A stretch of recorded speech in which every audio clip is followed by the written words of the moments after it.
चलिए again good evening. चले भाई, तो वाटर पॉल्यूशन एंड मैनेजमेंट, तो कहां तक आपका वाटर पॉल्यूशन एंड मैनेजमेंट आपका कंप्लीट हो चुका है, एक बार बता दीजिएगा।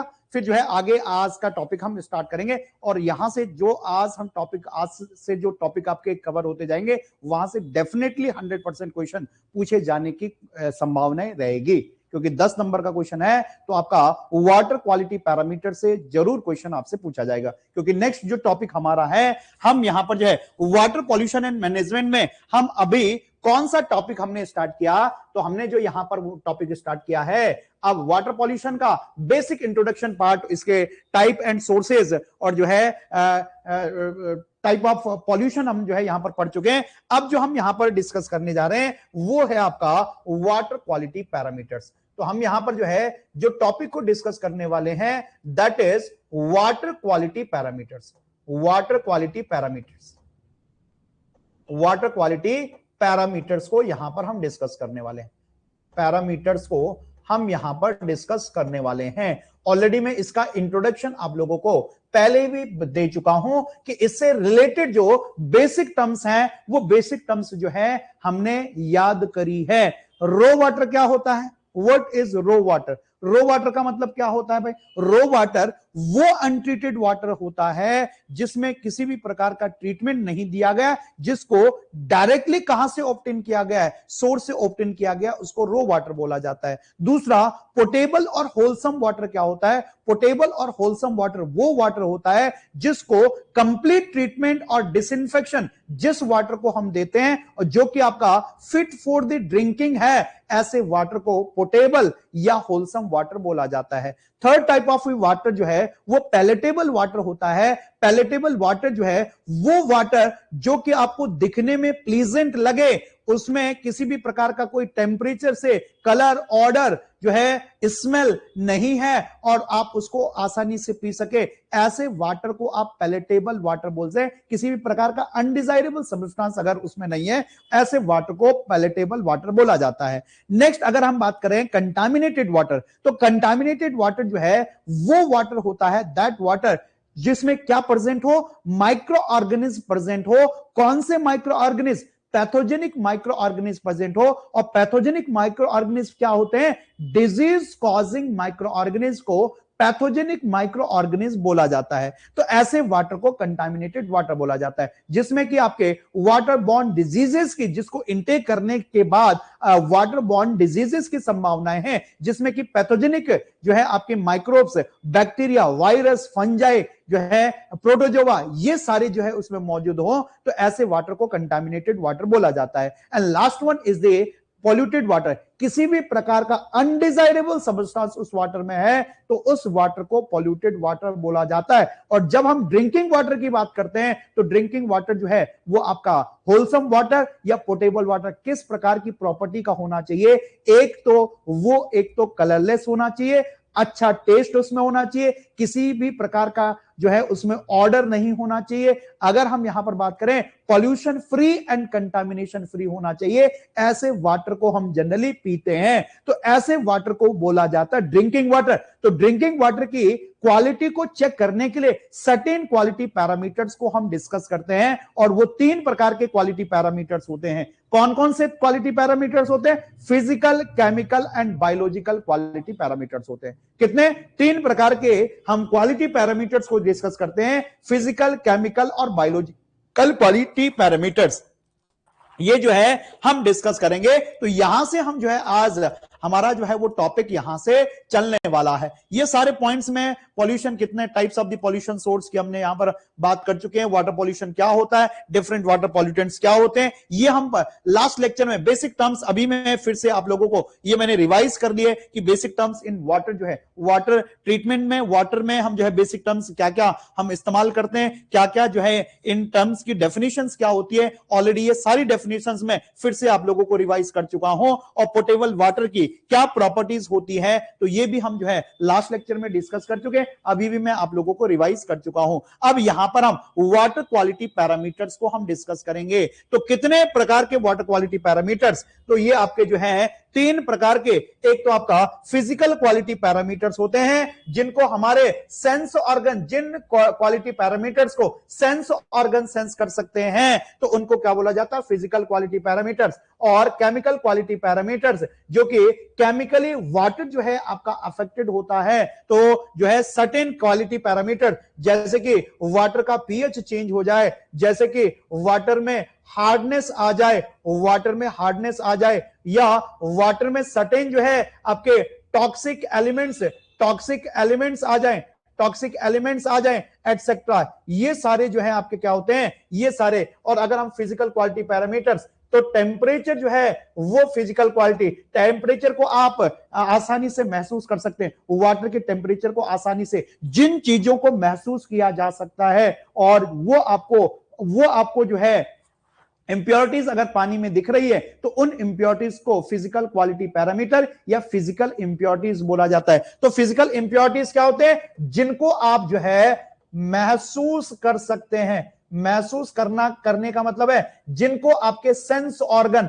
और ये महसूस किससे, सेंस ऑर्गन आपके कौन से हैं, सेंस ऑर्गन आपका जो है स्किन है, आप उससे सेंस कर सकते हैं, नोज है, जो है आपका नोज है, आई है, या आपकी जो है टंग है, या आपकी क्या है टंग है, इनसे आप जो है क्या कर सकते हैं, उनको आप क्या कर सकते हैं, महसूस कर सकते हैं। तो ऐसे क्वालिटी पैरामीटर्स को फिजिकल क्वालिटी पैरामीटर्स, और इसमें टेम्परेचर हो गया, या आपका कलर हो गया, ऑर्डर हो गया, ऑर्डर हो गया, या आपका जो है टेस्ट हो गया, टेस्ट एंड ऑर्डर हमेशा साथ में आएगा, टेस्ट हो गया, या इसमें जो है टर्बिडिटी हो गई। These are the physical quality parameters.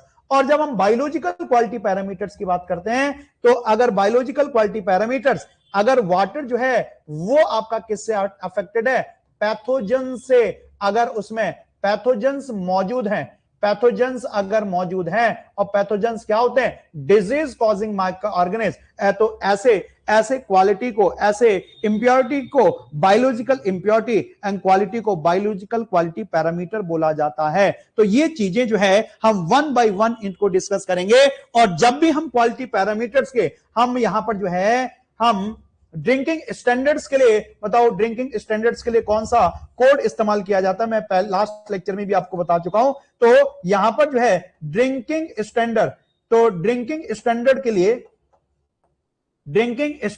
के लिए एक कोड का हम इस्तेमाल करेंगे, जो कि आपका आईएस कोड होगा। तो बताइए वो आईएस कोड कौन सा है, तो उसका नंबर क्या है, तो कौन सा कोड जो है ड्रिंकिंग स्टैंडर्ड के लिए इस्तेमाल किया जाता है, तो आंसर आपका होगा इंडियन स्टैंडर्ड कोड नंबर है इंडियन स्टैंडर्ड कोड नंबर है आपका 10500। और कब रिवाइज हुआ, 2012 में रिवाइज हुआ। इससे पहले ये रिसेंट कोड है, ये आपका कौन सा है, ये आपका रिसेंट कोड है, रिसेंट कोड जिसको हम फॉलो करते हैं ड्रिंकिंग स्टैंडर्ड के लिए। अगर हम प्रीवियस कोड की अगर हम बात करते हैं, तो वो था आपका आईएस 10500 रिवाइज्ड इन 1991। यानी इससे पहले हम कौन सा कोड इस्तेमाल करते थे, 1991। परंतु आपको इसके अकॉर्डिंग जो है वो सारे ड्रिंकिंग क्वालिटी स्टैंडर्ड्स आपको देखने हैं।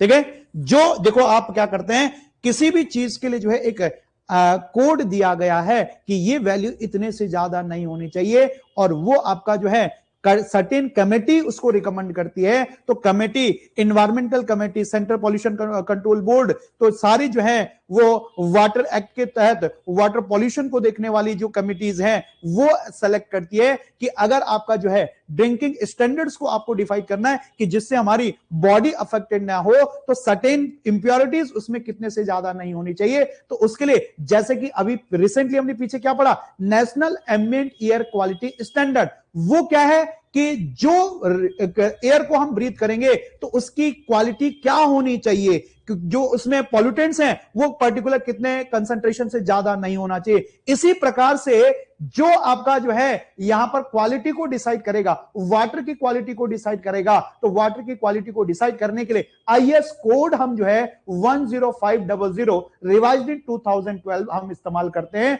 जो कि आपके सर्टेन जो आपके क्वालिटी पैरामीटर्स हैं वो पर्टिकुलर कितने वैल्यू से ज्यादा नहीं होने चाहिए उसको बताता है। ठीक है, चलिए तो यहां पर जो है हम आगे water quality parameters last lecture में हम समझ चुके हैं कि कितने 3 प्रकार के फिजिकल, केमिकल एंड बायोलॉजिकल जो है आपकी क्या होती है क्वालिटी पैरामीटर्स होते हैं। तो ये 3 प्रकार के फिजिकल, केमिकल एंड जो है आपके बायोलॉजिकल। तो हम कहां से स्टार्ट करेंगे, तो हम यहां से कहां से फिजिकल क्वालिटी पैरामीटर से डिस्कस करने वाले हैं। तो फिजिकल क्वालिटी पैरामीटर्स जो है जिनको हमारे सेंस ऑर्गन सेंस कर सकते हैं, can be sensed by our sense organ, those impurities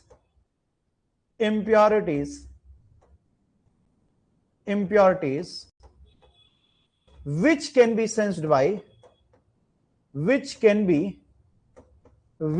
be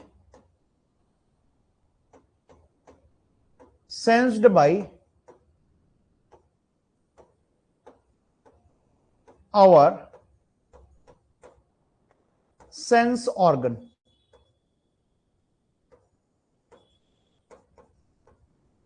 वो सारी इंप्योरिटी आपकी क्या कहलाती है, वो सारी इंप्योरिटी फिजिकल क्वालिटी पैरामीटर कहलाती हैं। कौन कौन से हैं भाई, तो कौन कौन से फिजिकल क्वालिटी पैरामीटर्स को हम यहां पर डिस्कस करेंगे। तो पहला जो है अगर हम यहां पर बात करें, पहला जो है हम यहां पर जो है टेम्परेचर को हम डिस्कस करेंगे, टेम्परेचर को हम महसूस कर सकते हैं। दूसरा हम कलर को डिस्कस करेंगे, कलर को हमारी आंखें देख सकती है। तीसरा हम यहां पर किसको डिस्कस करेंगे, टेस्ट एंड ऑर्डर को डिस्कस करेंगे, टेस्ट एंड ऑर्डर को डिस्कस करेंगे। टेस्ट हमारी टंग उसको महसूस कर सकती है, ऑर्डर हमारी नाक उसको स्मेल को महसूस करती है। चौथा जो है टर्बिडिटी, चौथा जो है वो आपकी क्या होगी टर्बिडिटी, टर्बिडिटी को हम देख सकते हैं, इस प्रकार से देख सकते हैं। और पांचवा जो है वो आपका suspended solid, suspended solids, suspended solids, suspended solids.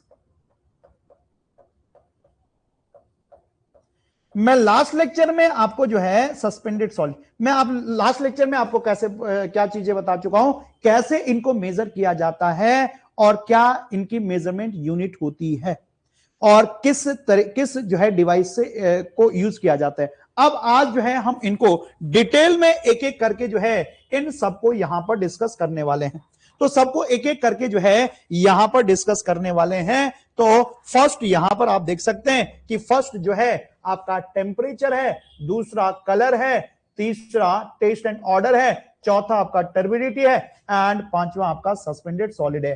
तो एक एक करके जो है इन पांचों इंप्योरिटीज को हम डिस्कस करेंगे और जो भी आपके एग्जाम के लिए इंपॉर्टेंट पॉइंट्स होंगे उन इंपॉर्टेंट पॉइंट्स को यहां पर डिस्कस करने वाले हैं।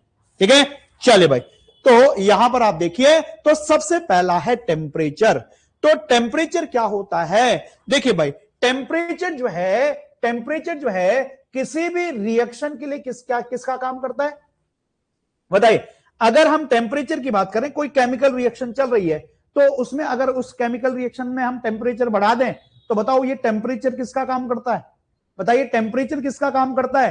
तो टेम्परेचर क्यों यहां पर वाटर क्वालिटी पैरामीटर रखा गया है, क्योंकि ज्यादा टेम्परेचर हो कम टेम्परेचर हो, ये टेम्परेचर जो है ये क्या बिहेव करता है, तो ये आपका किसी भी केमिकल रिएक्शन के लिए एज ए कैटलिस्ट जो है ये काम करता है। तो टेम्परेचर जो है वो किसका, ये कैटलिस्ट का काम करता है, कैटलिस्ट का काम करता है। Catalyst behaves as a catalyst जो है इन केमिकल रिएक्शन। तो अगर ये कैटलिस्ट का काम करता है किसी केमिकल रिएक्शन में, यानी इसका मतलब है उस रिएक्शन के स्पीड को बढ़ा देता है, उस रिएक्शन की स्पीड को बढ़ा देता है। तो इसलिए जो है अगर हम यहां पर बात करते हैं तो इसलिए जो है अगर आपका 10 डिग्री सेल्सियस जो है 10 डिग्री सेल्सियस अगर आपका जो है नॉर्मल टेम्परेचर अगर 10 डिग्री सेल्सियस टेम्परेचर इंक्रीज कर रहा है, अगर टेम्परेचर जो है टेम्परेचर 10 डिग्री सेल्सियस इंक्रीज कर रहा है, अगर टेम्परेचर जो है 10 डिग्री सेल्सियस इंक्रीज कर रहा है तो इसके कारण जो है यहां पर increase in 10 degree Celsius temperature, इसके कारण जो है बायोलॉजिकल एंड केमिकल एक्टिविटीज आपकी डबल हो जाती है। तो यहां पर जो है बायोलॉजिकल एंड केमिकल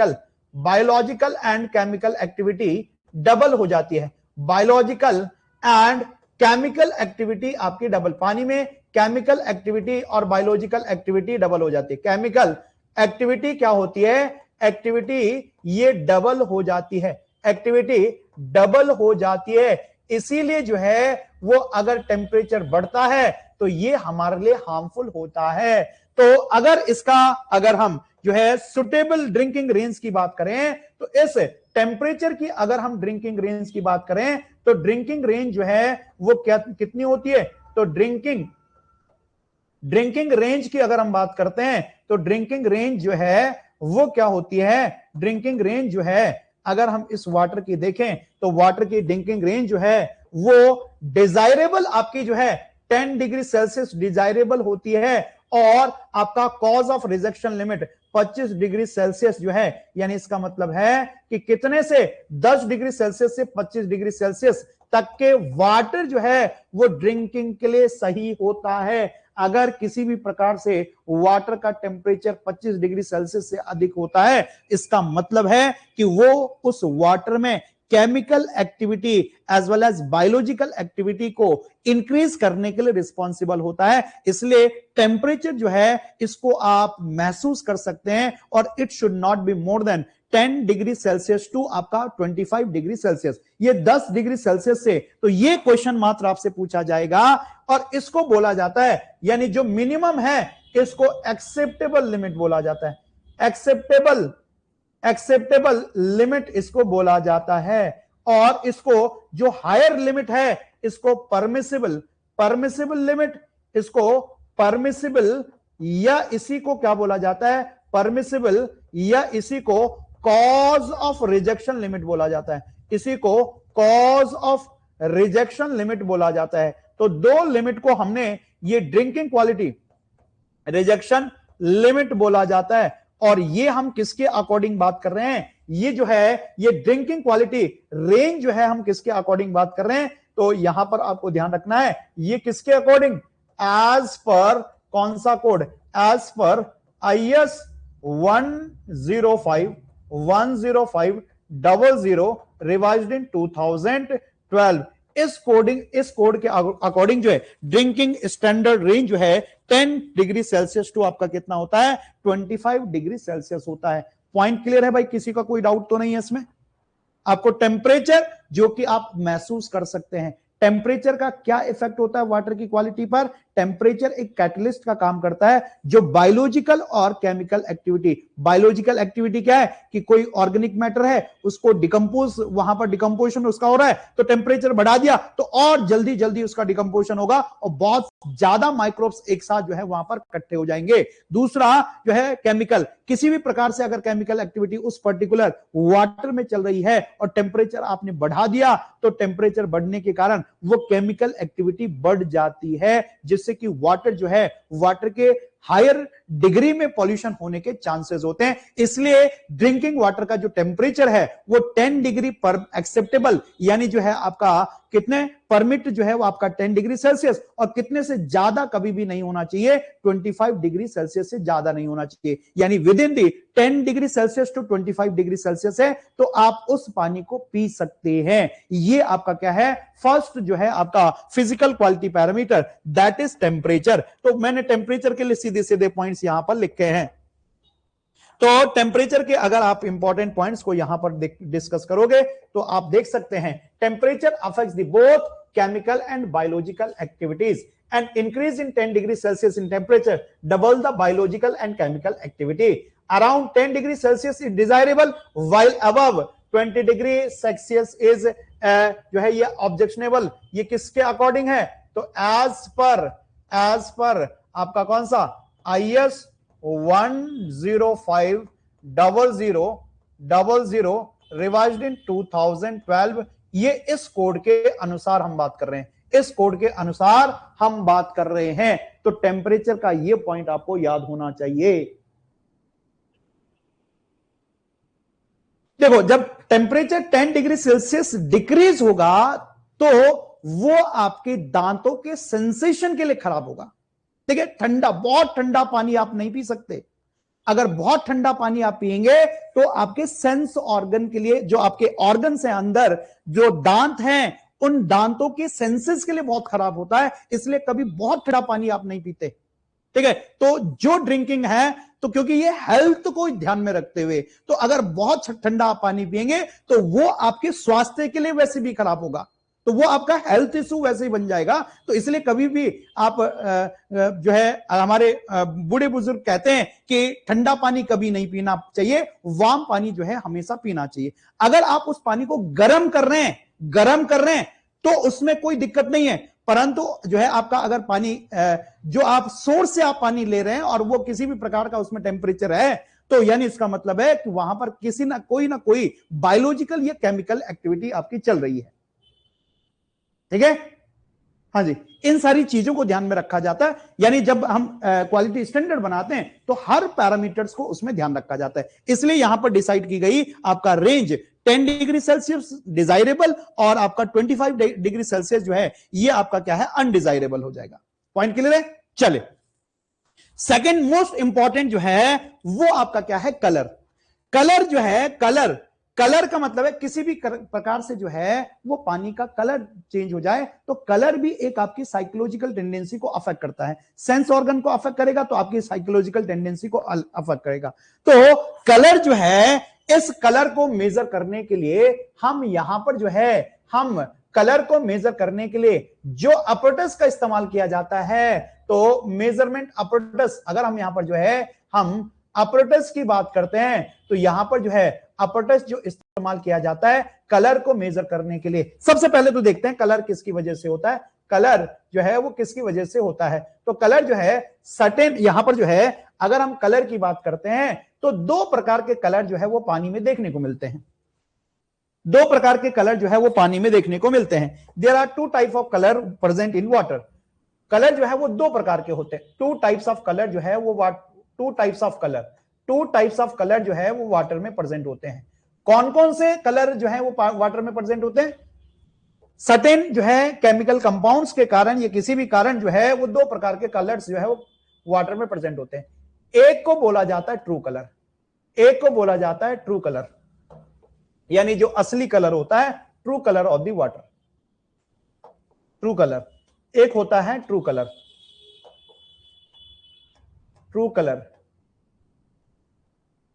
CLOO बोल दीजिए या CLOUR बोल दीजिए।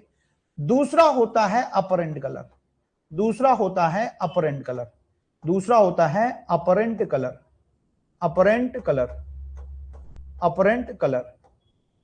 ठीक है, अगर हम ट्रू कलर की बात करते हैं, अपरेंट कलर, ये जो ट्रू कलर है ये किसके कारण होता है? तो true colour in water is due to, किसके कारण होता है? ड्यू टू, अगर वाटर में प्रेजेंट होंगे डिसॉल्व सॉलिड्स। किसकी वजह से?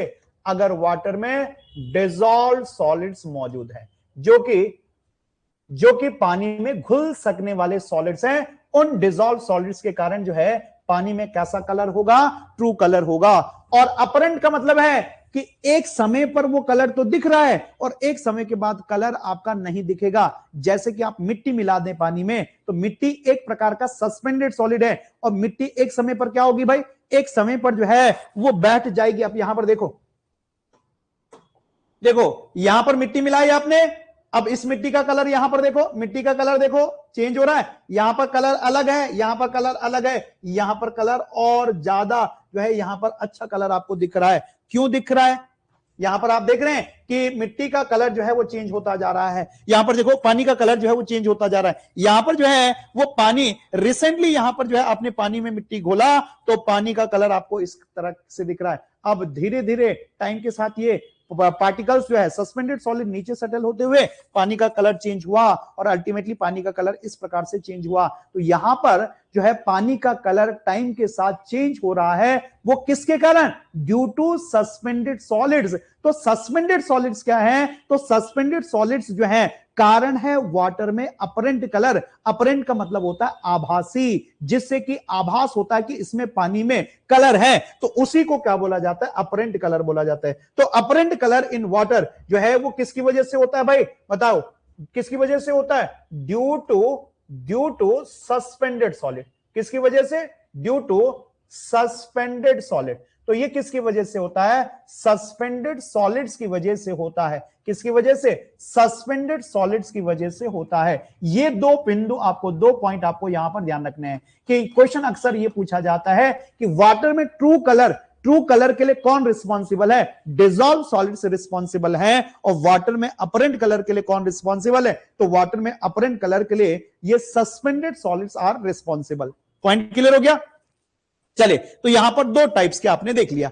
अब इनको कैसे मेजर किया जाए? Measurement of the colour. अगर हम यहां पर जो है मेजर करना चाहते हैं, अगर हम कलर को मेजर करना चाहते हैं, अगर हम जो है मेजरमेंट करना चाहते हैं, मेजरमेंट ऑफ कलर का मेजरमेंट आप करना चाहते हैं कि आप कलर, कितना कलर उसमें मौजूद है, तो कलर को मेजरमेंट करने के लिए यहां पर जो है अपरेटस इस्तेमाल किया जाता है। और उस अपरेटस को क्या बोला जाता है? यहां पर ये पॉइंट आपको ध्यान रखना है। तो कौन से अपरेटस को इस्तेमाल किया जाता है? तो ध्यान रखना, यहां पर उस अपरेटस को हम टिंटोमीटर बोलते हैं। क्या बोलते हैं? टिंटोमीटर बोलते हैं। और टिंटोमीटर में हम यहां पर जो है नेस्लर्स ट्यूब का इस्तेमाल करते हैं। Nessler's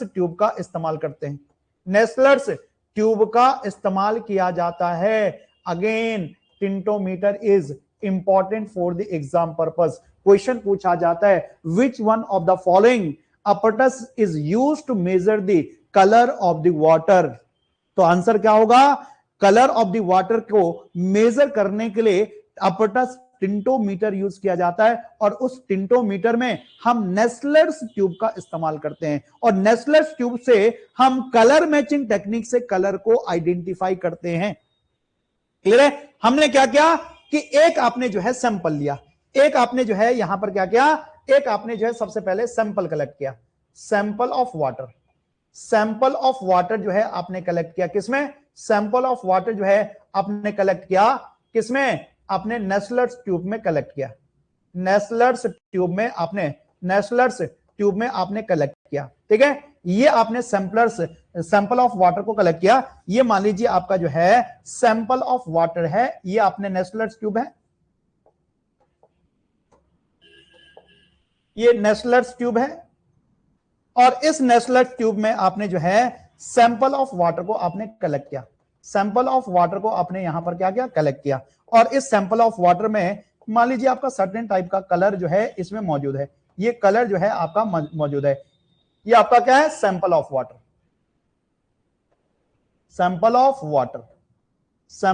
water.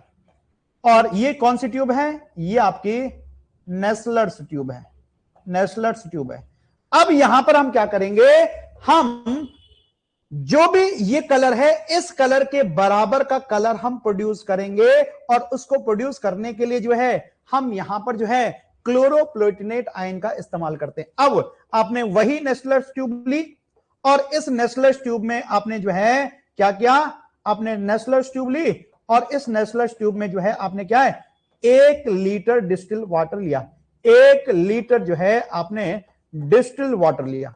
1 लीटर आपने डिस्टिल्ड वाटर लिया।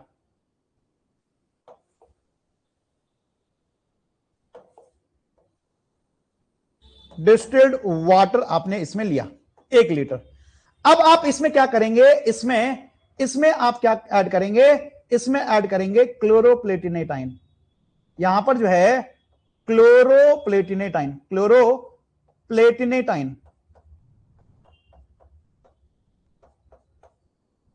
क्लोरोप्लेटिनेट आयन इसमें मिक्स करेंगे। इसमें क्लोरोप्लेटिनेट आयन, जैसे ही इसमें क्लोरोप्लेटिनेट, इसमें कलर इंड्यूस हो जाएगा। और आप इस कलर को आप इसके साथ क्या करेंगे, मैच करेंगे। अगर आप इसको इसके साथ क्या करेंगे, मैच करेंगे, आप इसके साथ इसको मैच करेंगे। अगर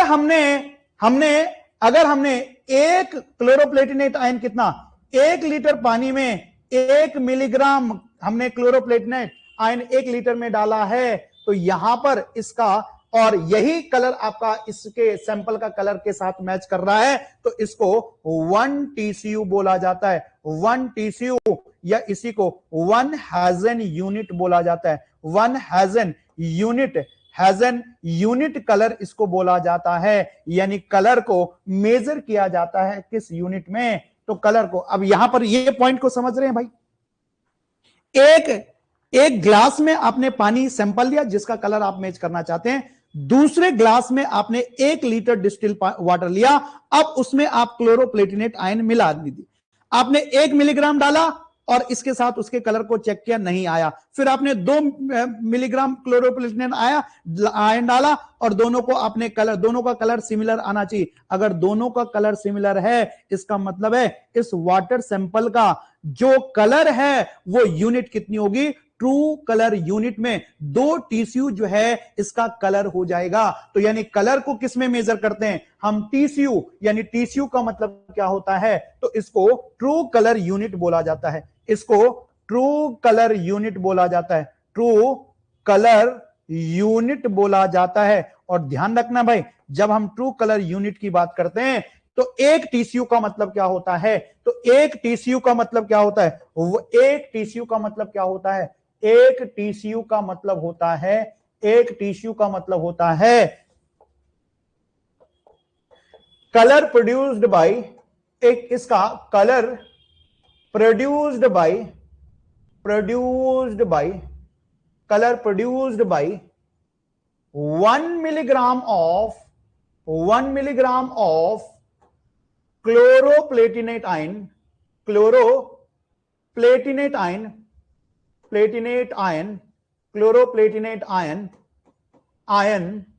in 1 liter of distilled water, in 1 liter of distilled water, इसी को आप 1 ट्रू कलर यूनिट या 1 हेजन्स यूनिट आप इसको बोलते हैं। और वाटर का कलर किस में मेजर किया जाता है, ट्रू कलर यूनिट में, या इसी को हेजन्स यूनिट भी बोलते हैं। तो हेजन्स यूनिट में, या आप इसको किस में, हेजन्स यूनिट में इसको मेजर करते हैं। अगर यहां पर देखा जाए कि इसकी जो आपकी क्या होंगी ड्रिंकिंग स्टैंडर्ड जो है, अगर हम कलर के ड्रिंकिंग स्टैंडर्ड की बात करते हैं, अगर हम कलर के ड्रिंकिंग स्टैंडर्ड की बात करते हैं, ड्रिंकिंग स्टैंडर्ड की बात करते हैं, तो ध्यान रखना यहां पर जो है ड्रिंकिंग स्टैंडर्ड किसके बेसिस पर, तो ड्रिंकिंग स्टैंडर्ड जो है अगर हम यहां पर बात कर रहे हैं एज पर किसके, बताओ, एज पर IS 10500 रिवाइज्ड इन 2012, तो इसके बेसिस पर जो है अगर हम यहां पर बात करें तो इसके लिए एक्सेप्टेबल लिमिट जो है, एक्सेप्टेबल लिमिट कितनी होगी, एक्सेप्टेबल लिमिट जो है वो 5 TCU होता है, 5 TCU से ज्यादा। और अगर हम कॉज ऑफ रिजेक्शन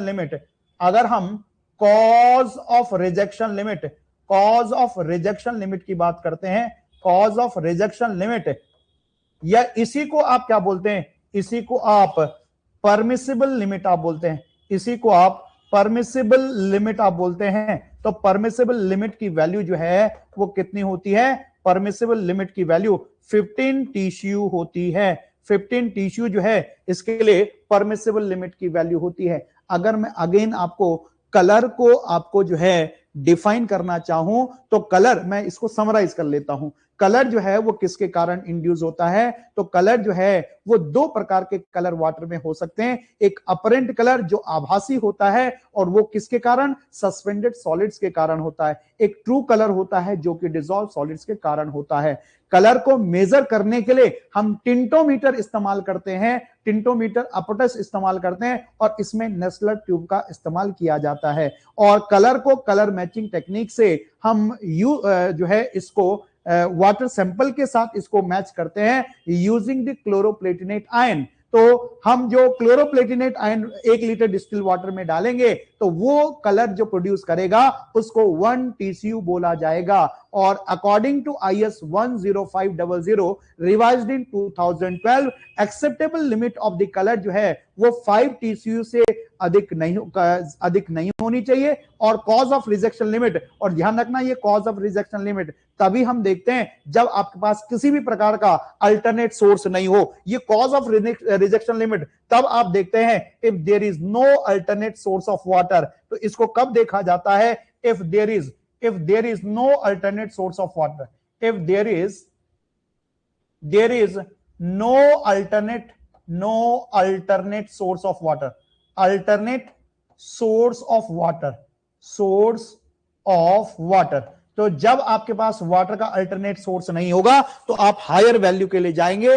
अदरवाइज आपके पास 2 या 2 से अधिक सोर्स हैं तो उसके लिए आप जो है एक्सेप्टेबल लिमिट के लिए जाओगे। तो इस प्रकार से आप जो है कलर को मेजर करते हैं। और ये सारे पॉइंट्स में अगेन 2-3 बार रिपीट करता हूं ताकि आपके दिमाग में बच जाए। अब यहां पर तीसरी बार यहां पर रिपीट करूंगा, तो जो है तीसरी बार आपको यहां पर रिपीट करूंगा। तो देखिए भाई यहां पर जो है इंपॉर्टेंट पॉइंट्स क्या है, जो मैं सारे पॉइंट्स आपको बता दिया कि प्योर वाटर का कलर जो है वो कैसा होना चाहिए। प्योर वाटर का कलर कैसा होना चाहिए? कलरलेस होता है। ये प्योर वाटर या होलसम वाटर का हमने प्रॉपर्टी देखी थी। कलर जो है वो मेनली किसके कारण? ड्यू टू सस्पेंडेड मैटर कौन सा? अपरेंट कलर होता है। और डिसॉल्व सॉलिड्स के कारण कौन सा? ये आपका ट्रू कलर होता है। वो colour is measured in true colour unit. और आप यहां पर हेजेंस यूनिट भी आप बोल सकते हैं। किसमें?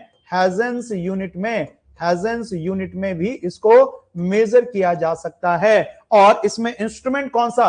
टिंटोमीटर, जिसमें कि नेस्लर ट्यूब विद क्लोरोप्लेटिनेट आयन का इस्तेमाल किया जाता है। 1 लीटर ऑफ सॉल्यूशन के साथ सेवरल कलर कॉजिंग कंपाउंड्स में भी कार्सिजन्स, और बहुत सारे जो है आपके कलर कॉजिंग कंपाउंड कार्सिजन्स हो सकते हैं। तो यहां पर some colour causing compounds like phenol when reacting with the chlorine produced taste and odour. तो कुछ colour causing compound taste and odour के लिए भी रिस्पॉन्सिबल होते हैं। डिजायरेबल लिमिट कितनी होती है इसकी? 5 TCU। और परमिसिबल लिमिट, इसी को क्या बोला जाता है? इसी को मैंने क्या बोला? कॉज ऑफ रिजेक्शन लिमिट बोला। इसी को कॉज ऑफ रिजेक्शन लिमिट बोला। कॉज ऑफ रिजेक्शन लिमिट इसको बोला। ये कब? जब आपके पास कोई भी अल्टरनेट सोर्स नहीं है। According to IS 10500 revised in 2012 के अनुसार होगा। बताओ यहां तक कोई दिक्कत है, कोई समस्या है? बता दीजिए भाई, यहां तक कोई समस्या है समझने में? मुझे नहीं लगता कि यहां तक कोई समस्या। एक एक करके जो है हर एक स्टूडेंट्स का ध्यान रखते हुए कर रहा हूं, ठीक है? तो ऐसा नहीं कि जो है आपने एप्लीकेशन में इनरोल हो गए और आपने पैसा खर्च किया और हम जो है आपको भगा कर लेकर जाएं, तो ऐसा नहीं। आप, हमारी जिम्मेदारी है अब आप कि आपको जो हर एक चीज आपका जो है क्लियर होना चाहिए। अगर कोई डाउट भी रहता है तो उसको बार बार में रिपीट होकर जो है यहां पर, चाहे मेरी टीम हो या मैं हूं, आपका जो है पूरे डाउट को यहां पर क्लियर करते जाएंगे ताकि हर चीज आपकी क्लियर हो, ठीक है? चलिए तो आगे बढ़े भाई, बताइए आगे बढ़े। तो 2 यहां पर जो है हमने इंप्योरिटीज को हमने डिस्कस किया, फिजिकल इंप्योरिटीज को हमने डिस्कस किया। Third one is the taste and odour. Taste and odour, अगर हम टेस्ट एंड ऑर्डर के सबसे पहले वाटर में टेस्ट एंड ऑर्डर का कारण समझें तो कारण क्या होता है भाई? किस कारण से जो है वो टेस्ट एंड ऑर्डर जनरेट होता है? या तो पानी में साल्ट जो है आपके इनऑर्गेनिक साल्ट्स मौजूद होंगे। इनऑर्गेनिक साल्ट्स जैसे कि आपका सोडियम क्लोराइड हो गया, आपका कैल्शियम क्लोराइड हो गया, मैग्नीशियम क्लोराइड हो गया, ये these are the inorganic salt. और इनऑर्गेनिक साल्ट किसके लिए? ये बैड टेस्ट के लिए रिस्पॉन्सिबल होते हैं। और ऑर्डर की जब हम बात करते हैं तो देखो यहां पर टेस्ट जो है वो किसके कारण होता है? टेस्ट ड्यू टू जो है वो किसके कारण? Taste due to inorganic salt. Inorganic salt, inorganic salt. और इनऑर्गेनिक साल्ट्स में जो है आपके इनऑर्गेनिक साल्ट्स में लाइक आपका क्या हो गया यहां पर, लाइक आपका जो है NaCl हो गया, CaCl हो गया, अदर जो है एटसेट्रा। इनऑर्गेनिक साल्ट्स की वजह से वो टेस्ट इंड्यूस होता है। और अगर हम यहां पर जो है ऑर्डर की बात करें तो ऑर्डर किसकी वजह से, ड्यू टू डिसॉल्व सॉलिड्स। किसकी वजह से, डिसॉल्व सॉलिड किसने, डिसॉल्व्ड गैसेस। अगर पानी में डिसॉल्व गैसेस हैं, और ये डिसॉल्व गैसेस कौन कौन से डिसॉल्व गैसेस होंगे, तो ये डिसॉल्व गैसेस जो हैं यहां पर ध्यान रखना, कौन कौन से डिसॉल्व गैसेस जो हैं, आप कह सकते हैं कार्बन डाइऑक्साइड जो है, इसमें आपका मीथेन हो सकती है, इसमें हाइड्रोजन सल्फाइड हो सकती है, इसमें जो है ये अमोनिया गैस हो सकती है। ये जो है आपके डिफरेंट गैसेस जो है, ये डिसॉल्व गैसेस किसके लिए, ऑर्डर के लिए एंड टेस्ट के लिए भी रिस्पॉन्सिबल, क्योंकि ये आपका जो है CO2 पानी में है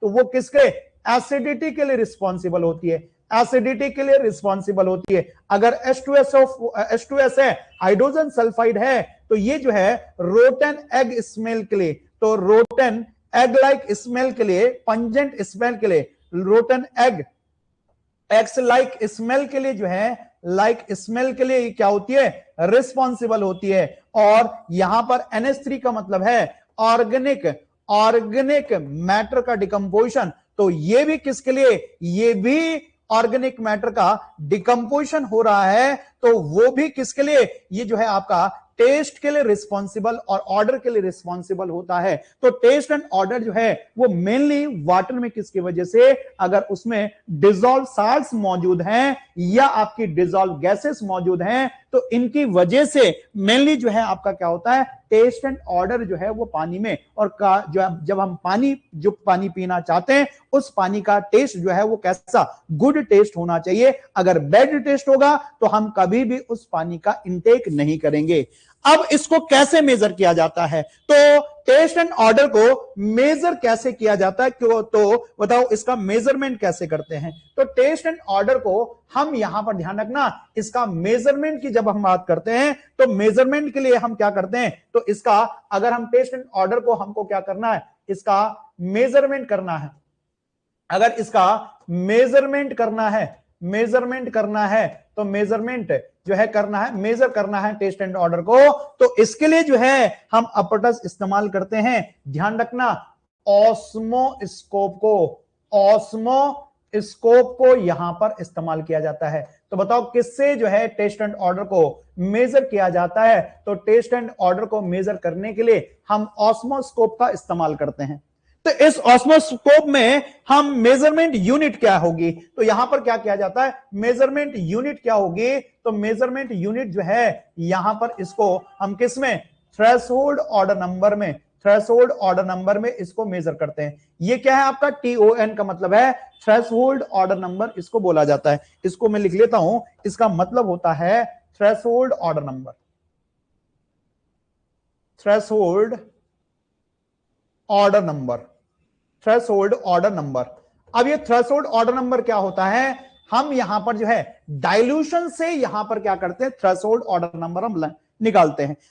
डाइल्यूशन से कैसे भाई, हमने एक पर्टिकुलर सैंपल लिया, और इस सैंपल में मान लीजिए आपका क्या है, ये आपका जो है आपका सैंपल है, और जिस सैंपल में आपका टेस्ट एंड ऑर्डर वाला सैंपल है, तो ये आपका सैंपल कंटेनिंग सैंपल, जिसमें आपका क्या है, यहां पर क्या मौजूद है, टेस्ट एंड ऑर्डर इसमें मौजूद है। अब इसमें हम क्या करते हैं, हम यहां पर जो है इसमें डिस्टिल्ड वाटर इसमें ऐड करते हैं, अब ये डिस्टिल्ड वाटर इसमें ऐड करते हैं। मान लीजिए ए जो है आपका ये AML का सैंपल है, और BML आपने जो है डिस्टिल वाटर को इसमें ऐड किया, तब तक ऐड किया इसमें डिस्टिल वाटर को जब तक जो है इसकी ऑर्डर जो है और टेस्ट इसका समाप्त ना हो जाए। कब तक इस B अमाउंट के वाटर को ऐड करेंगे, जब तक इसका टेस्ट एंड ऑर्डर समाप्त ना हो जाए, तब तक आप जो है यहां पर वाटर का, डिस्टिल वाटर का डाइल्यूशन आप इसमें करते रहेंगे। जिस पॉइंट पर आपका जो है यहां पर ऑर्डर और टेस्ट कंप्लीट कंप्लीटली वैनिश हो जाएगा इस सैंपल का, उस समय पर यहां पर जो है इस डाइल्यूशन को हम रोक देंगे और जो अमाउंट ऑफ वॉल्यूम कंज्यूम्ड हुआ डिस्टिल वाटर का, उस अमाउंट ऑफ वॉल्यूम कंज्यूम्ड को हम मेजर कर लेंगे। तो यहां से अगर हम थ्रेशोल्ड ऑर्डर नंबर निकालें, तो अगर यहां से थ्रेशोल्ड ऑर्डर नंबर निकालें तो total sample, total volume of the dilution divide by initial volume of the sample, ये जो है आपका क्या होता है, इसको थ्रेशोल्ड ऑर्डर नंबर बोला जाता है। ए क्या है यहां पर, ए क्या है, A initial volume of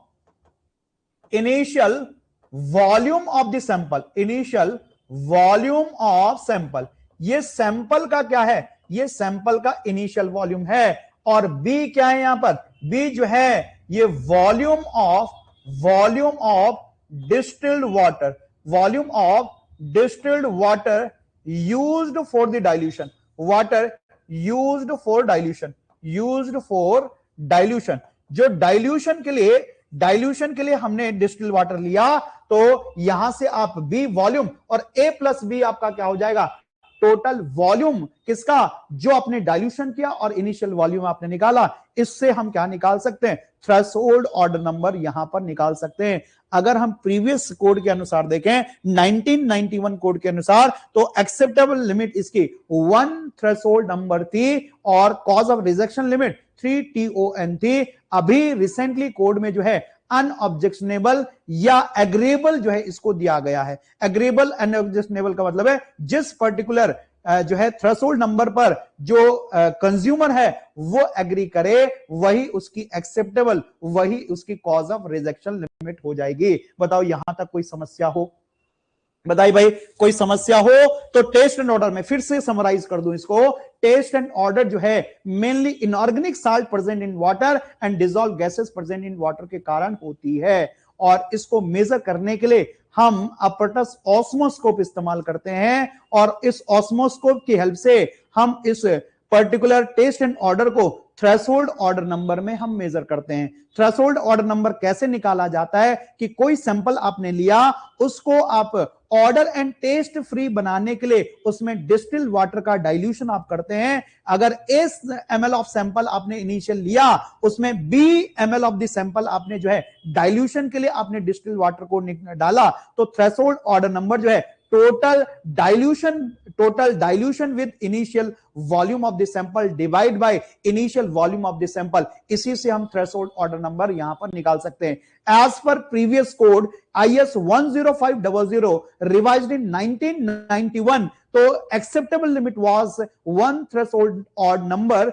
and the cause of rejection limit was 3 threshold order number. But as per recent code IS 10500 revised in 2012, तो कोड ने यहां पर जो है एक्सेप्टेबल एंड रिजेक्शन लिमिट को एग्रीएबल एंड अनऑब्जेक्शनेबल बोला है। तो यहां पर जो है आप इन पॉइंट्स को यहां पर देख सकते हैं। तो प्योर वाटर जो है आपका कैसा होता है, प्योर वाटर कैसा, जो ड्रिंकिंग वाटर है वो प्योर वाटर जो है वो कैसा होता है, तो प्योर वाटर जो है वो आपका किस प्रकार का, ऑर्डरलेस एंड टेस्टलेस होता है।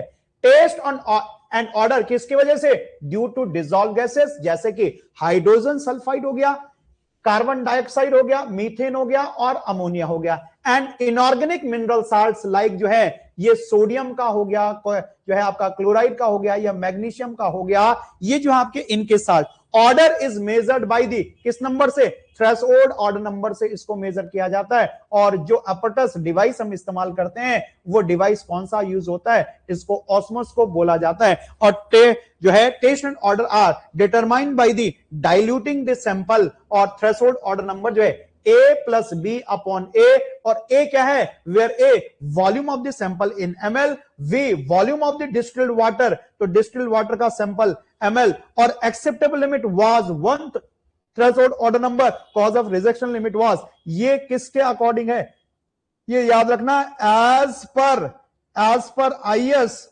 10500 रिवाइज्ड इन 2012 नहीं, ये 1991 कोड के अनुसार है, ये 1991 कोड के अनुसार है। परंतु अगर हम यहां पर बात करें एज पर IS रिसेंट कोड जो हम इस्तेमाल कर रहे हैं IS 105 00 रिवाइज्ड इन 2012 अगर हम देखें तो यहां पर ध्यान रखना भाई कि इसका जो है ये आपका जो है टेस्ट एंड ऑर्डर, अगर हम यहां पर टेस्ट एंड ऑर्डर की बात करते हैं, टेस्ट एंड ऑर्डर की अगर हम बात करते हैं तो ये आपका जो है जो है एग्रीएबल, ये एग्रीएबल और आपका अनऑब्जेक्शनेबल दिया गया है। यानी जिस पर्टिकुलर थ्रेशोल्ड ऑर्डर नंबर पर कंज्यूमर एग्री करे, जो है उसको जो है किसी भी प्रकार का ऑब्जेक्शन ना हो तो वो उसका acceptable as well as cause of rejection limit हो जाएगा। तो इस प्रकार से जो है ये हमने यहां पर थर्ड हमने जो है taste and odour as a physical quality parameter को हमने यहां पर देखा है। पॉइंट क्लियर हो गया? किसी का कोई डाउट हो इसमें तो एक बार पूछ लीजिएगा, बताइए। पॉइंट क्लियर हो गया ये? चलिए, हाँ जी, हो गया, बिल्कुल, ओके। चलिए भाई, चलिए तो नेक्स्ट जो आपका क्वालिटी पैरामीटर्स है, physical quality parameters, that is turbidity. देखो भाई यहां पर देखे टर्बिडिटी जो है वो किसके कारण होती है, यहां पर लो टर्बिडिटी टू हाई टर्बिडिटी यहां पर मूव हो रही है। और ये जो टर्बिडिटी है, ये टर्बिडिटी किसके कारण इंड्यूस होती है, तो ध्यान रखना कि अगर पानी में बहुत महीन से पार्टिकल होंगे, और वो महीन से पार्टिकल को क्या बोला जाता है, जो हमेशा सस्पेंशन में रहते हैं, जो हमेशा सस्पेंशन में रहते हैं। तो सस्पेंशन में रहने वाले पार्टिकल्स को क्या बोला जाता है, जो हमेशा सस्पेंशन में, बहुत छोटे पार्टिकल्स होते हैं, बहुत महीन से पार्टिकल्स होते हैं, तो उनको क्या बोला जाता है, कोलाइडल पार्टिकल्स। तो turbidity in water due to किसकी वजह से होती है, ये किसकी वजह से होती है, ड्यू टू कोलाइडल पार्टिकल्स। ये किसकी वजह से, कोलाइडल पार्टिकल्स, कोलाइडल पार्टिकल्स की वजह से, कोलाइडल पार्टिकल्स की वजह से वाटर में क्या होती है, वाटर में टर्बिडिटी होती है। तो यानी जितना ज्यादा उस वाटर में कोलाइडल पार्टिकल्स मौजूद होंगे, उतना ही ज्यादा वाटर की क्या होगी, टर्बिडिटी होगी। और ये टर्बिडिटी किसको, लाइट इंटरफेरेंस को, लाइट पेनिट्रेशन को इंटरफेयर करता है। तो ये किसको अफेक्ट करता है, तो ध्यान रखना ये जो है आपका लाइट पेनिट्रेशन को, ये जो आपका टर्बिडिटी किस चीज को अफेक्ट करती है, टर्बिडिटी अफेक्ट्स किसको अफेक्ट करती है, affects light penetration in the water, light penetration in water, water की लाइट पेनिट्रेशन को अफेक्ट करती है। जितनी ज्यादा जो है यहां पर क्या होगी, जितनी ज्यादा जो है यहां पर क्या होगी टर्बिडिटी, उतना कम जो है डीपर डेप्थ तक लाइट पेनिट्रेट करेगी, और जितनी कम टर्बिडिटी उतनी ज्यादा डेप्थ तक लाइट पेनिट्रेट करेगी। तो आप depth of penetration of light is direct, is inversely proportional to आपका क्या होता है, टर्बिडिटी। तो अगर मैं टर्बिडिटी और depth of penetration of light का रिलेशन को डेवलप करूं, तो यहां पर ध्यान रखना कि जो आपका लाइट पेनिट्रेशन है, लाइट पेनिट्रेशन है, वो आपका किसके, इनवर्सली प्रोपोर्शनल टू क्या होता है, टर्बिडिटी होता है। ये पॉइंट को आपको ध्यान रखना है कि जितनी कम टर्बिडिटी उतनी ज्यादा गहराई तक जो है लाइट पेनिट्रेट करेगी, जितनी कम टर्बिडिटी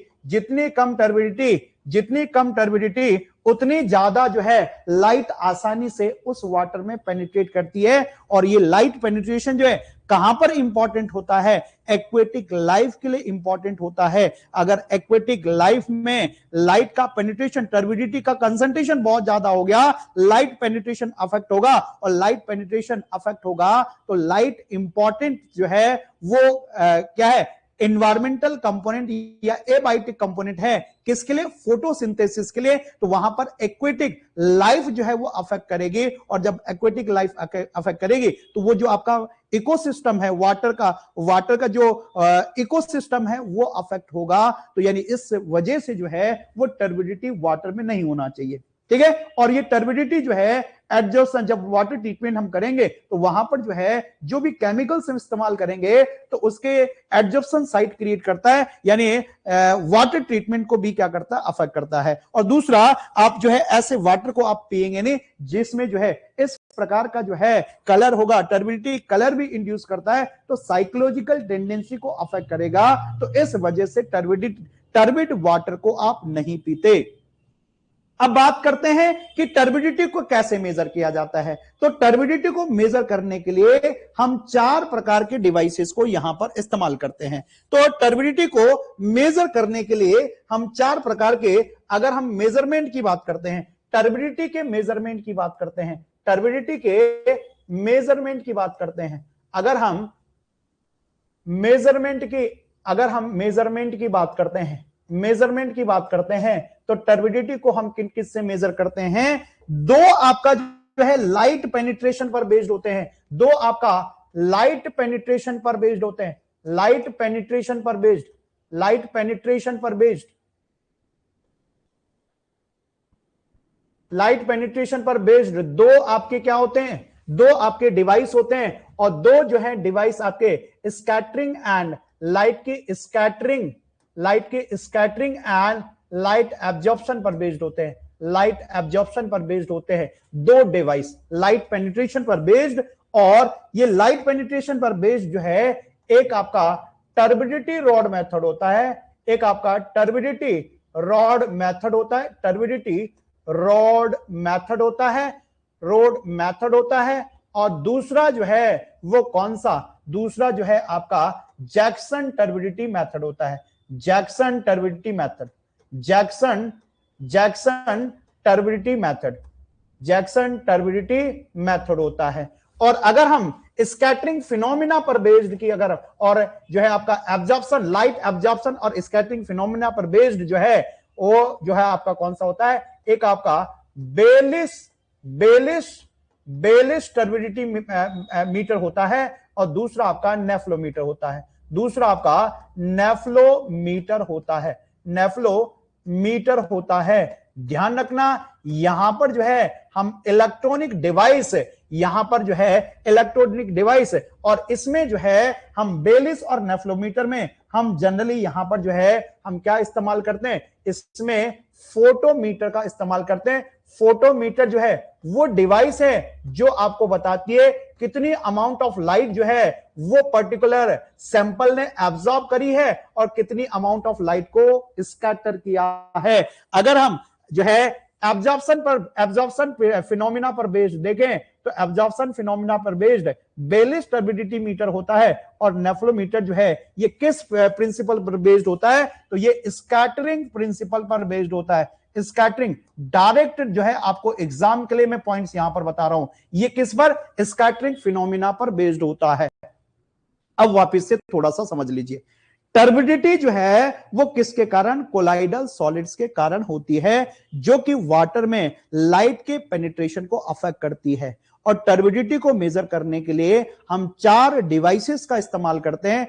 2 डिवाइस में हम लाइट पेनिट्रेशन को मेजर करते हैं, light penetration, depth of light penetration पर बेस्ड होते हैं, और 2 डिवाइस में हम जो है कितना अमाउंट ऑफ लाइट जो है वो पर्टिकुलर वाटर एब्जॉर्ब कर रहा है और कितना अमाउंट ऑफ लाइट को स्कैटर कर रहा है। तो जो लाइट पेनिट्रेशन पर बेस्ड है वो आपका टर्बिडिटी रॉड मेथड है और जैक्सन टर्बिडिटी मेथड है, और जो लाइट के स्कैटरिंग एंड एब्जॉर्प्शन फिनोमिना पर बेस्ड है, जिसमें हम फोटोमीटर को इस्तेमाल करते हैं कि how much amount of light scattered और how much amount of light absorbed, तो इसके लिए बेलिस टर्बिडिटी मीटर और नेफ्लोमीटर का इस्तेमाल किया जाता है। बेलिस टर्बिडिटी मीटर जो है ये आपका लाइट एब्जॉर्प्शन पर बेस्ड है, और अगर हम नेफ्लोमीटर की बात करते हैं तो ये लाइट स्कैटरिंग फिनोमिना पर बेस्ड है।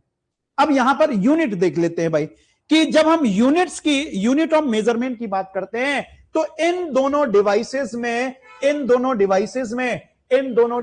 में हम जो यूनिट्स मेजर करेंगे, यहां पर कौन सी यूनिट मेजर की जाती है। अगर इसमें हम यूनिट की बात करते हैं, अगर हम यहां पर जो है, कौन सा कलर दिखेगा यहां पर, ये वाला, अगर हम यहां पर जो है इनमें यूनिट ऑफ मेजरमेंट की बात करते हैं तो इसमें सिलिका टर्बिडिटी यूनिट या इसी में जो है जैक्सन टर्बिडिटी यूनिट से इसको मेजर करते हैं। तो टर्बिडिटी जो है वो हम किस में मेजर करते हैं? तो टर्बिडिटी जो है, टर्बिडिटी रोड मेथड और जैक्सन टर्बिडिटी मेथड, इसमें सिलिका टर्बिडिटी यूनिट और जैक्सन टर्बिडिटी यूनिट में हम मेजर करते हैं। और इन दोनों डिवाइस में जो यूनिट का हम इस्तेमाल करते हैं, तो ये यूनिट जो है आपकी कौन सी होती है? इसको आप जो है इसको नेफ्लोमेट्रिक टर्बिडिटी यूनिट या इसी को फॉर्मजिन टर्बिडिटी यूनिट इसको बोला जाता है। तो कल जो है आपने एक सीपीसीबी का अगर आपने वो पेपर देखा होगा, वहां पर देख दिया गया है which one of the following is not unit of turbidity, और ये आपके चारों यूनिट वहां पर दी गई थी। तो वो चारों यूनिट जो है टर्बिडिटी को मेजर करने की है। तो टर्बिडिटी रॉड मेथड हो या आपका जो है जैक्सन टर्बिडिटी, एसटीयू का मतलब है सिलिका टर्बिडिटी यूनिट। इसको हम जो है यहां पर आगे जब हम डिटेल में डिस्कस करेंगे तो क्यों इसको सिलिका टर्बिडिटी यूनिट बोला जाता है। तो ये आपका सिलिका टर्बिडिटी यूनिट इसको बोला जाता है, सिलिका टर्बिडिटी यूनिट इसको बोला जाता है। और जेटीयू का मतलब है जैक्सन टर्बिडिटी यूनिट। और अगर हम यहां पर जो है ये नेफ्लोमीटर, ये एनटीयू की बात करते हैं, तो इसको नेफ्लोमेट्रिक टर्बिडिटी यूनिट, नेफ्लोमेट्रिक टर्बिडिटी यूनिट इसको बोलते हैं, टर्बिडिटी यूनिट इसको बोलते हैं। और ये आपका जो है एफटीयू का मतलब है फॉर्मजिन, ये आपका फॉर्मजिन टर्बिडिटी यूनिट, टर्बिडिटी यूनिट इसको बोला जाता है, टर्बिडिटी यूनिट इसको बोला जाता है। और अगर हम जो है यहां पर इसके ड्रिंकिंग स्टैंडर्ड की बात करते हैं, अगर हम इसके ड्रिंकिंग स्टैंडर्ड की बात करते हैं, ड्रिंकिंग स्टैंडर्ड की अगर हम बात करते हैं, तो ड्रिंकिंग स्टैंडर्ड और कौन से कोड के अनुसार? एज पर IS 10500 रिवाइज्ड इन 2012 कोड के अनुसार देखें तो इसका एक्सेप्टेबल लिमिट जो है वो आपका एक्सेप्टेबल लिमिट कितना होगा? एक्सेप्टेबल लिमिट जो है वो कितना? तो यहां पर जो है स्टैंडर्ड यूनिट जो है आपकी 1 NTU। और अगर हम यहां पर जो है परमिसिबल लिमिट की बात करते हैं, परमिसिबल लिमिट की बात करते हैं तो कितना? यहां पर 5 NTU। यानी NTU जो है अगर हम यहां पर देखें तो स्टैंडर्ड यूनिट ऑफ, अगर मैं आपसे बोलूं standard unit of turbidity, standard unit of turbidity क्या होती है? नेफ्लोमेट्रिक टर्बिडिटी यूनिट। और जो स्टैंडर्ड आपका डिवाइस होता है वो नेफ्लोमीटर होता है। इन जनरल नेफ्लोमीटर से हम टर्बिडिटी को मेजर करते हैं। बताए किसी का कोई समस्या हो, बहुत बेसिक से हम चल रहे हैं, हर एक चीज क्लियर होनी चाहिए, ठीक है, इसलिए आप एप्लीकेशन में एनरोल हुए हो। अदरवाइज जो है मैं बार बार आपको कहता भी हूं कि इंटरेक्शन बहुत जरूरी है। अब आप पैसा पे कर चुके हैं तो आपको जो है इंटरेक्शन बहुत जरूरी है, ठीक है। चलिए समझ आ रहा है? पॉइंट क्लियर हो रहे हैं? सारे पॉइंट क्लियर हो रहे हैं? देखो मैं इसलिए 2-3 बार आपको चीजें बताता हूं ताकि आपको एक बार में नहीं समझ आए तो दूसरे बार में, और दूसरे बार में नहीं समझ आए तो तीसरा बार आपको यहां पर डायरेक्टली पढ़ लेता हूं आपके लिए। देखिए भाई क्या है सारी चीजें जो मैं आप लोगों को बता चुका हूं। Turbidity is cloudiness caused by the colloidal material. कौन रिस्पॉन्सिबल है टर्बिडिटी के लिए? Colloidal material. सच एज, इसमें जो है आपके बहुत फाइन पार्टिकल्स जो होते हैं, क्ले, सिल्ट, रॉक फ्रेगमेंट्स हो गए, माइक्रोब्स हो गए। ये क्या किसको अफेक्ट करते हैं? Incident light is either absorbed और scattered by the suspended material. यानी किसको अफेक्ट करते हैं? लाइट पेनिट्रेशन को। अफेक्ट्स दी किसको अफेक्ट करते हैं? Affects the light penetration in water. Light penetration को अफेक्ट करता है, लाइट पेनिट्रेशन को अफेक्ट करता है। किससे मेजर करते हैं? एक आपका टर्बिडिटी रॉड मेथड होता है, एक आपका जैक्सन टर्बिडिटी मेथड होता है, बेलिस टर्बिडिटी मीटर होता है एंड नेफ्लोमीटर होता है। ये जो पहले दो हैं, ये पहले दो जो हैं ये किस पर बेस्ड है? Based on light penetration. और लाइट पेनिट्रेशन एंड टर्बिडिटी में रिलेशन में आप लोगों को बता चुका हूं, दोनों इनवर्सली प्रोपोर्शनल हैं। और अगर हम बेलिस टर्बिडिटी मीटर की बात करते हैं तो लाइट एब्जॉर्प्शन पर बेस्ड है, लाइट एब्जॉर्प्शन पर बेस्ड, और ये जो है आपका लाइट स्कैटरिंग फिनोमिना पर बेस्ड है, लाइट स्कैटरिंग फिनोमिना पर बेस्ड है। तो यूनिट जो है नेफ्लोमेट्रिक टर्बिडिटी यूनिट, इसके अलावा जो है ये आपकी कौन सी, this is the standard unit, ये क्या है, स्टैंडर्ड यूनिट है। इसके अलावा यहां पर STU, इसके अलावा यहां पर JTU, इसके अलावा यहां पर क्या है FTU को इस्तेमाल किया जाता है। और परमिसिबल रेंज, ये आपका codal provision for the drinking purpose 1 NTU की अगर हम यहां पर बात करते हैं तो ये आपका एक्सेप्टेबल लिमिट हो गया, ये आपका एक्सेप्टेबल लिमिट हो गया, एक्सेप्टेबल लिमिट हो गया।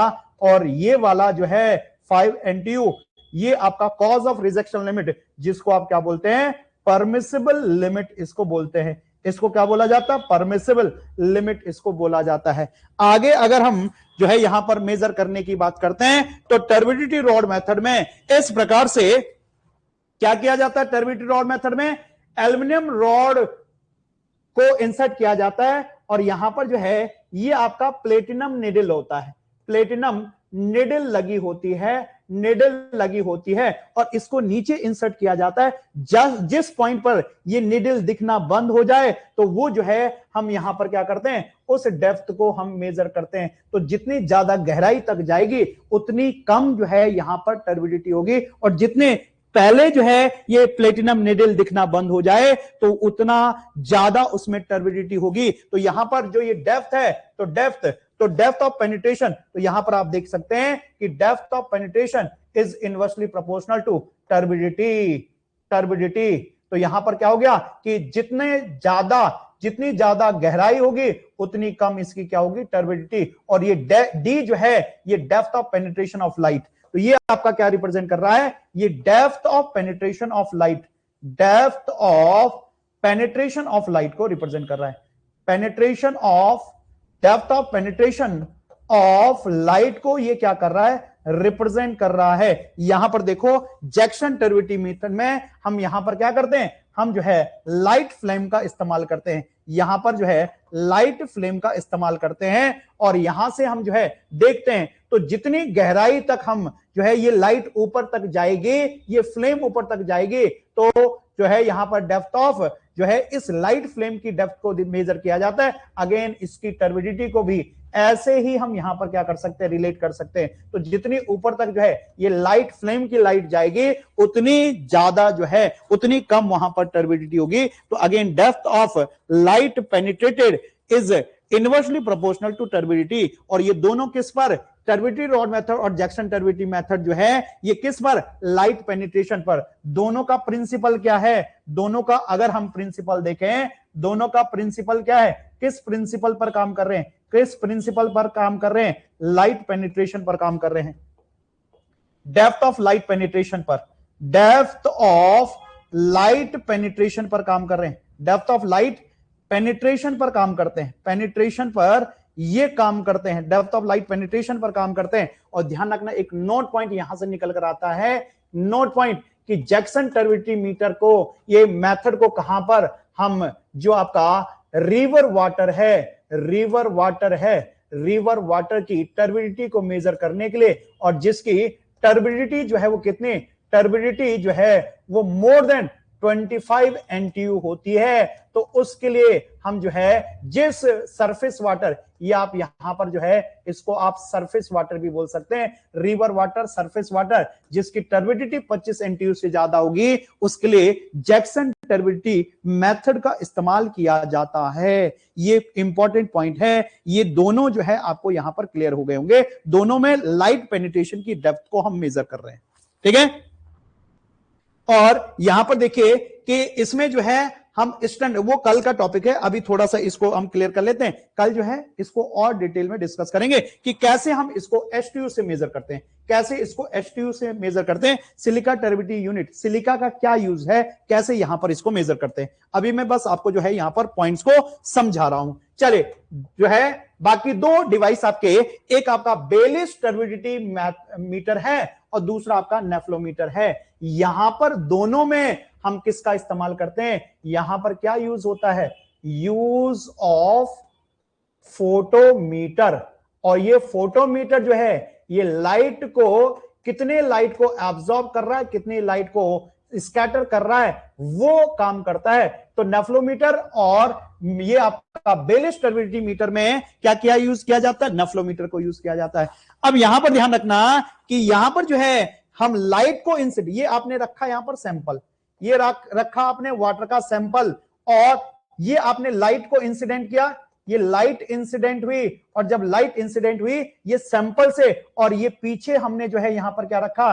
ये फोटोमीटर रखा। तो यहां पर ध्यान रखना कि फोटोमीटर जो है बेलिस टर्बिडिटी मीटर में, फोटोमीटर कहां पर रखा जाता है? बिहाइंड द सैंपल रखा जाता है। तो ये हम जो है बेलिस टर्बिडिटी मीटर में हम कहां पर रखते हैं? इसको बिहाइंड द सैंपल रखते हैं, बिहाइंड द सैंपल रखते हैं। और जब ये बिहाइंड द सैंपल है तो बताओ किस लाइट को ये जो है यहां पर ऑब्जर्व कर रहा होगा? कि जितनी लाइट इस सैंपल से स्कैटर कर रही है और जितनी लाइट ये सैंपल एब्जॉर्ब कर रहा है, तो कौन सी लाइट को ये मेजर करेगा? तो यहां पर पीछे रखने का मतलब क्या है? अमाउंट ऑफ लाइट एब्जॉर्ब्ड, उसको मेजर करता है। तो इसलिए इसको बिहाइंड रखा जाता है ताकि ये measure the amount of light absorbed, measure the amount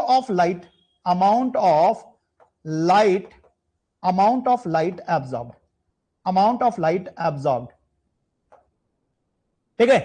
तो इसलिए अब यहां पर देखो नेफ्लोमीटर में वही आपकी लाइट इंसिडेंट हो गई, इंसिडेंट लाइट हो गई, और ये आपका सैंपल हो गया, ये सैंपल हो गया, और सैंपल के किधर हमने जो है ये आपका फोटोमीटर हो गया, ये फोटोमीटर हो गया।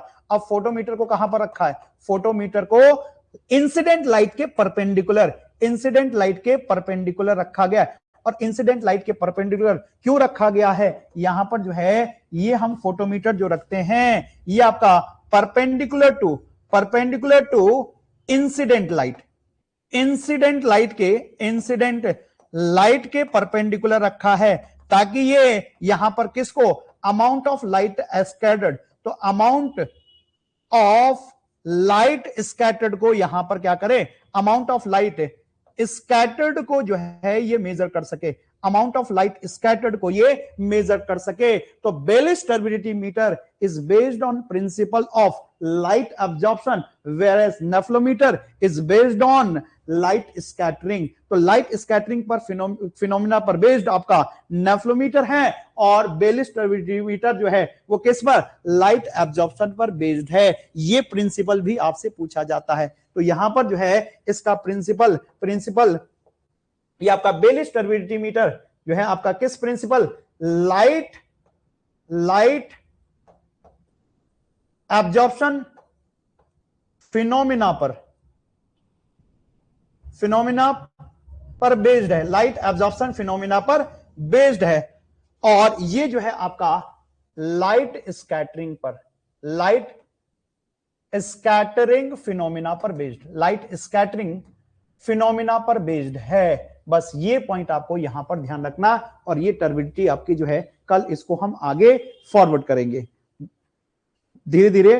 पहले जो है अभी लगभग 1.25 घंटा हो गया, तो ऑलरेडी आप 1 घंटा जो है 1 घंटे से ऊपर जो है आप एयर पॉल्यूशन की क्लास भी पढ़ चुके हैं। तो एग्जॉस्ट ना हो तो आज के लिए इतना ही रखते हैं। तो बाकी इसको नोट्स जरूर बना लेना भाई, बहुत इंपॉर्टेंट पॉइंट्स ही मैं आपको मेंशन कर रहा हूं। तो डिटेल में आपको बहुत ज्यादा डिस्कस करना तो आपके दिमाग से चीजें निकल जाएगी, क्योंकि आपके साथ और भी स्टूडेंट्स हैं जो कि अभी तक जिन्होंने इन्वायरमेंट कभी पढ़ी नहीं होगी। तो इन्वायरमेंट को उस हिसाब से मैं पढ़ा रहा हूं ताकि हर स्टूडेंट्स को समझ में आ जाए। तो यहां तक आप लोगों को क्लियर हो गया भाई चीजें।